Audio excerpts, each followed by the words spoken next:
This video sponsored by EduQuest. இது ஒரு course ரிலேட்டடான லேர்னிங் பிளாட்ஃபார்ம். இந்த லேர்னிங் பிளாட்ஃபார்மில் digital marketing, stock marketing, coding, HTML, Java, Python எல்லாமே உங்களுக்கு ஈஸியாக புரியும்படி சொல்லி கொடுப்பாங்க. ஃபீஸும் ரொம்ப கம்மி.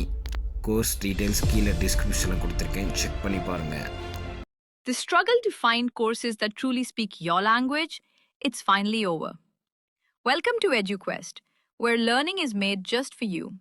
At EduQuest, we bring you a wide range of online courses, from career-building programs to skill-boosting masterclasses, all in your regional language. Because we believe language should never be a barrier to success. Our courses are tailor-made after understanding what today's learners really need.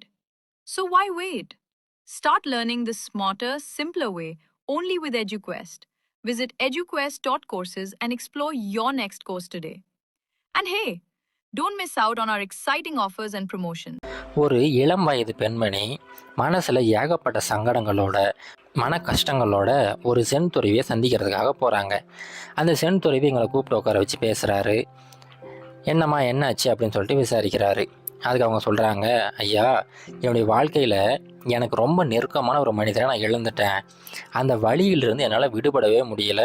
ஒவ்வொரு நாளும் அந்த வலி என்னை கொஞ்சம் கொஞ்சமாக அரிச்சிக்கிட்டு இருக்கு. நாளடைவில் நான் அப்படியே காணாமல் போயிடுவேன் போல். எனக்கு ரொம்ப பயமாக இருக்குது. இதுலேருந்து எப்படி விடுபடுறதுனே தெரியல. தினம் நான் வலியால் வாடிக்கிட்டு இருக்கேன் அப்படின்னு சொல்லிட்டு அந்த பெண்மணி அந்த சென் துறவிக்கிட்ட சொல்கிறாங்க. இப்போ அந்த துறவி சொல்கிறாரு, இங்கே பாருமா, ஒவ்வொருத்தருக்கும் வாழ்க்கையில் இந்த மாதிரி கஷ்டங்கள் வரத்தான் செய்யும். ஆனால் அதையெல்லாம் விட்டுட்டு நம்ம அதிலேருந்து விடுபட்டு அடுத்த வேலையில் பார்க்க ஆரம்பிக்கணும். அதுக்கு முன்னாடி நம்ம அப்படியே ஒரு நடைப்பயணம் மேற்கொள்வோம் அப்படின்னு சொல்லிட்டு அப்படியே ஒரு ஆற்றங்கரை ஓரமாக நடந்து போகிறாங்க. நடந்து போய்கிட்டு இருக்கும்போது அந்த துறவி அந்த பெண்மணிக்கிட்ட, இங்கே பாருமா, இந்த ஆறை பார்க்கும்போது உனக்கு என்ன தோணுது அப்படின்னு சொல்லிட்டு கேட்குறாரு.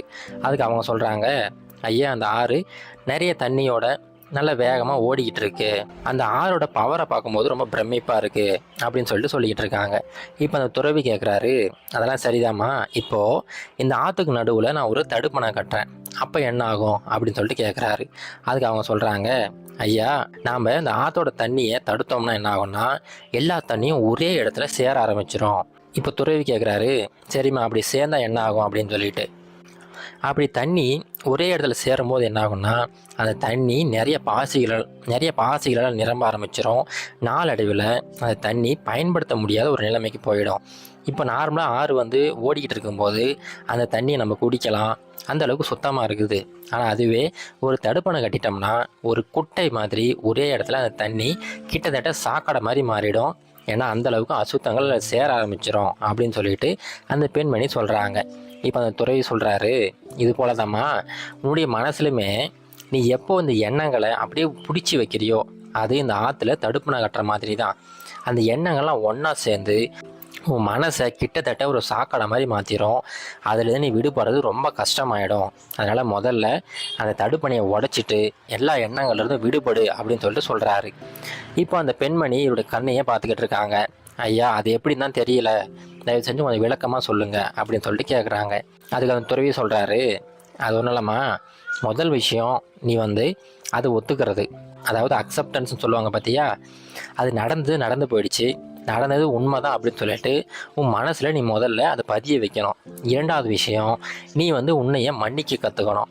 எத்தனையோ தவறுகள் செஞ்சுருக்கலாம், அதுக்கு நீயும் ஒரு காரணமாக இருந்திருக்கலாம். அதனால் உன்னை நீயே மன்னிக்க கற்றுக்க.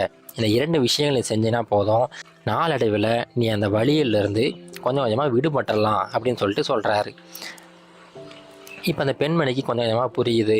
சரிங்க ஐயா, ரொம்ப நன்றி அப்படின்னு சொல்லிட்டு அங்கேருந்து கிளம்பி போகிறாங்க. இப்போது அந்த கதையில் வந்தது போல தாங்க, நாம் எப்போது இந்த ஆறு மாதிரி நம்ம எண்ணங்களை அப்படியே ஓட விட்டுக்கிட்டே இருக்கிறோமோ அப்போது நம்ம மனசில் எந்த ஒரு அழுக்குமே சேராது, நம்ம வாழ்க்கை நிம்மதியாக போய்கிட்டு இருக்கோம். ஆனால் அதுவே ஏதாவது ஒரு விஷயத்தை அப்படி இறுக பிடிச்சிக்கிட்டே இருந்தோம்னா அது தடுப்பணை கட்டின மாதிரி ஒரு குட்டையாக மாறிடும். அந்த குட்டை நாளடைவில் பயன்படுத்த முடியாத சாக்கடையாக மாறிடும். எந்த ஒரு விஷயத்தையுமே பிடிச்சி வச்சுக்கிட்டு இருக்காதீங்க. எல்லாத்துலேருந்து விடுபட்டு அந்த ஆறு மாதிரி நீங்கள் ஓட ஆரம்பிங்க. கண்டிப்பாக எல்லாரோட வாழ்க்கையும் ரொம்ப நிம்மதியாக இருக்கும்.